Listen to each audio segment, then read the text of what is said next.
In the house that we recently moved into, my job, or one of my jobs, was to put mirrors in the master bathroom that my wife had picked out. So I got one over there on my vanity.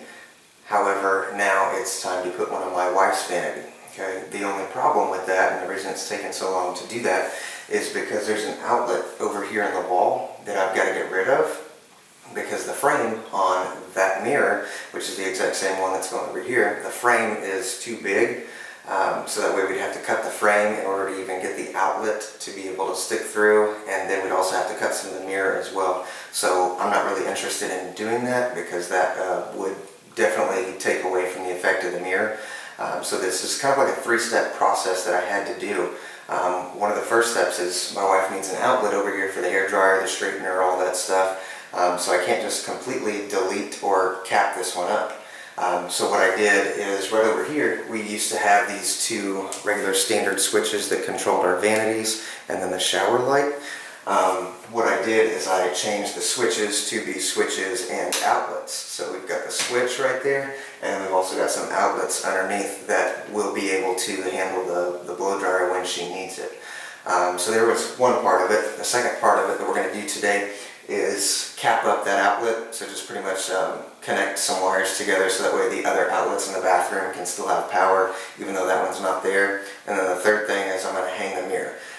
These outlets and everything, I just had to get it done yesterday, so I didn't have time to make a video. Sometime I might upload a video kind of talking about the mapping of all the wires and everything.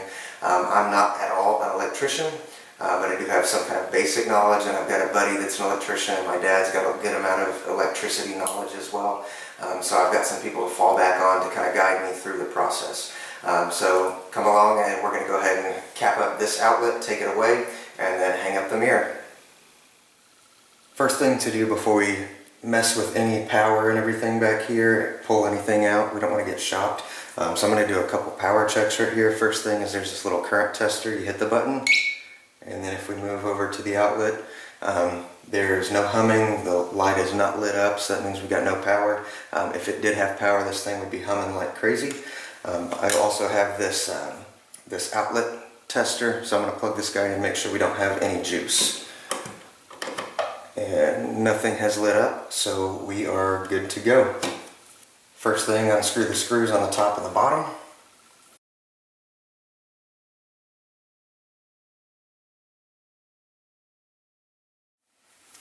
Now, what you see here are two sets of wires. There's a black, a white, and a ground coming in, and a black and a white and a ground coming out as well, that are attached. One of the things that means is that this outlet right here, this receptacle, is in series with a few other receptacles. So I can't just flat out cap the wires by themselves. I have to tie them back together so that way the other outlets in this bathroom still get power even when this one is not here. So what we've got to do is these wires are connected on the inside right here. We've got the ground right here tied in. I'm just going to make my life easy, and I'm just going to go ahead and clip them all off and then strip them again.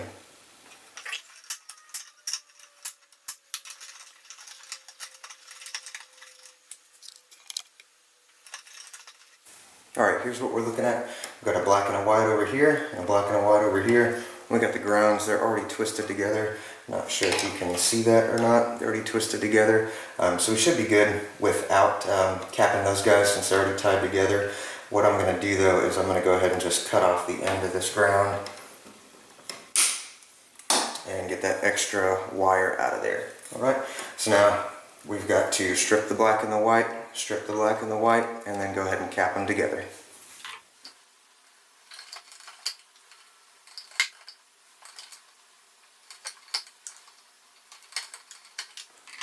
To cap these wires together, you can use some wire nuts, just a couple wire nuts to cap the blacks together and then the whites together as well. I'm going to be using these little wire connectors. Basically, you just go ahead and strip the wire and then push it straight through those little holes, and you got just the same connection that you would have with a wire nut. They work really, really well. However, it's mainly only used for solid core wire and not for the little bitty strands of copper. That makes it pretty difficult. I've already tried and it doesn't work out too well. I know at Lowe's is where I got these guys from. It comes in 2, You can do 3, and you can also join together 4 at Lowe's. I've seen ones that have at least 5 on them, so I'm sure you can get some more if you need them. Alright, so here we go. Just doing black to black first. Just going to push it in. You should hear a little bit of click. There we go. It's pushed in. I'm trying to pull, see if I can yank it out, and I cannot. So let's go ahead and throw the other one in there. Same thing. And just give it a nice tug, make sure it's good to go. So these guys are super easy to deal with. Cool, so we're good to go, we're all connected. Now I'm just going to shove the wires back in the box and see if I have a cap or some kind of box cover to put over that. The mirror is going to be covering this whole wall, going to be covering this entire space. I'm not quite sure if that's up to code or not, probably not. Right now I don't really care. So I'm not sure if I'm going to be able to use a cover or anything, or if I've got something right now. So other than that, I'll just leave it exposed if I don't have anything. Yes, I know there are a lot of electricians that are probably going to be watching that are saying, yeah, that's definitely wrong. Yeah, I know it's wrong, but if I don't have the piece, I'm not going to use it right now, and I'm not too worried about that.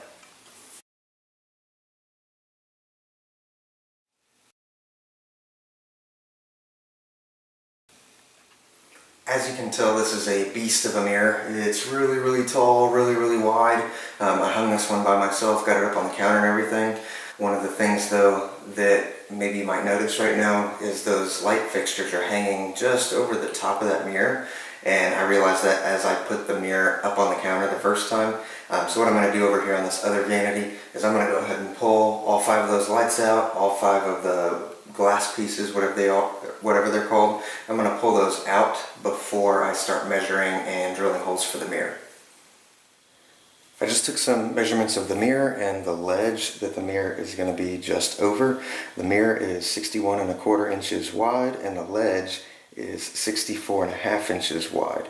So what that means is I took the difference of both of those, divided by 2, and that means I should have 1 inch and 5/8 inch gap on both sides.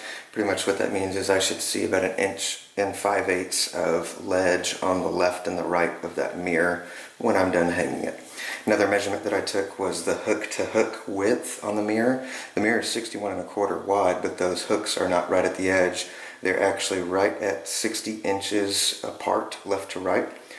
So what that means is I'm going to measure from, I'm going to take that distance, 64½ minus 60, and I get 4½. So that means 2¼ when I cut that in half is the distance from that left cabinet to the left hook, and then 2¼ inches from the right end of the ledge over on the right side to that right hook over here. What I'm honestly going to do is I'm going to measure 2¼ from that cabinet, and then take the tape measure and add 60 to that, going right to that right hook. And then that would be a lot easier because the ledge does not go all the way up to the sides. That might be a tough measurement. Here's what we're kind of looking at. There's that left cabinet right here on the side. There's our just quote-unquote ledge. I guess tiny little backsplash for the sink that's going to be sitting kind of on top of. I want to have about a 1/2 inch gap in between the bottom of the mirror and that ledge. Yes, I know my drawing is not very good. All I do is chicken scratch. Okay, so here's the mirror in pencil right there, and then I signified the hooks just with some circles right there and there. What I went ahead and did is I measured from the bottom of the mirror all the way up to the top of that hook where that screw would be resting, and I got for this left hook, it was 39 1/16. Add a 1/2 inch gap on the bottom, and I want to go 34 9/16 up. Real important to measure each hook the distance from the bottom or the top of the mirror, because when we come over here and I measure that distance from the bottom of the mirror to the top of that hook, I got 34 1/8. So add that 1/2 inch gap and you get 34 5/8. There's a 1/16 of an inch difference in where the top of those hooks are on the mirror. May not seem like much. Honestly, I could have probably just rolled with 34 5/8 for both of them, but in order to be as level as possible, I'm going to go ahead and take that 1/16 of an inch into account, and I'm going to go from there. So I'm going to measure 2 1/4 from the cabinet over, and then measure my 34 9/16 up and find a spot, put a dot there, might even go ahead and screw in the screw, and then I'm going to take 60 inches over and then figure out where 60 inches from there is to get that second hook, plant a little dot with pencil, and then just measure up, make sure I got 34 5/8, and then I'll go from there. I've already checked the wall and I don't have studs at either of those, so I'm going to be using those easy anchors, those little plastic easy anchors that screw into the wall that kind of have the spiral thread on them. So let's go ahead and give it a shot.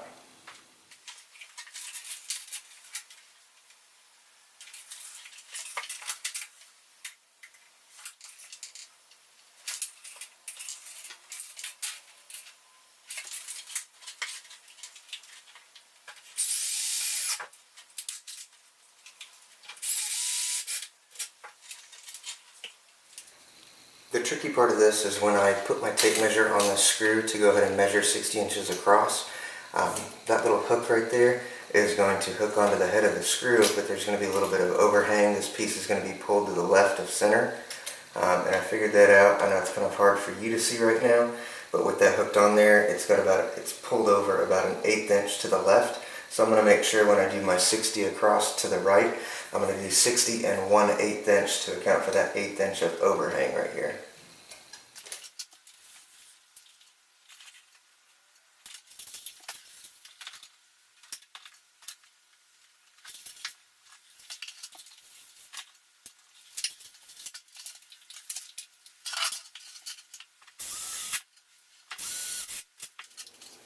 Alright, anchors and screws are in the wall. Now it's go time. I'm about to put the mirror up on the wall on the hooks and we'll see how it goes. Hopefully I don't fall because I'm going to do this one by myself as well.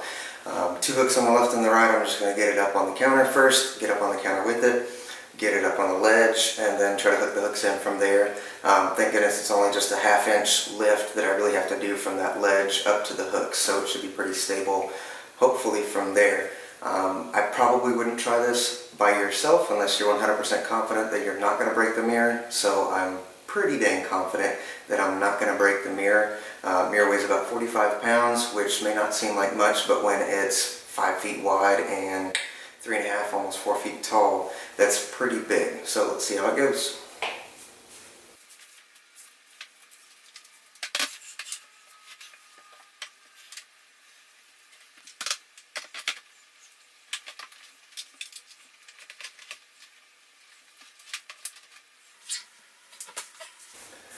Alright, that wasn't too bad. That was honestly just about a minute once I left the camera and then got back. So there it is, hanging up a mirror when you've got some obstacles in the way, deleting an outlet, and I may go over those switches back there and how I wired them into the lighting circuit. But thank you guys for checking in. Not too bad of a job as long as you got your measurements right, and everything should check out from there. Thanks for checking in.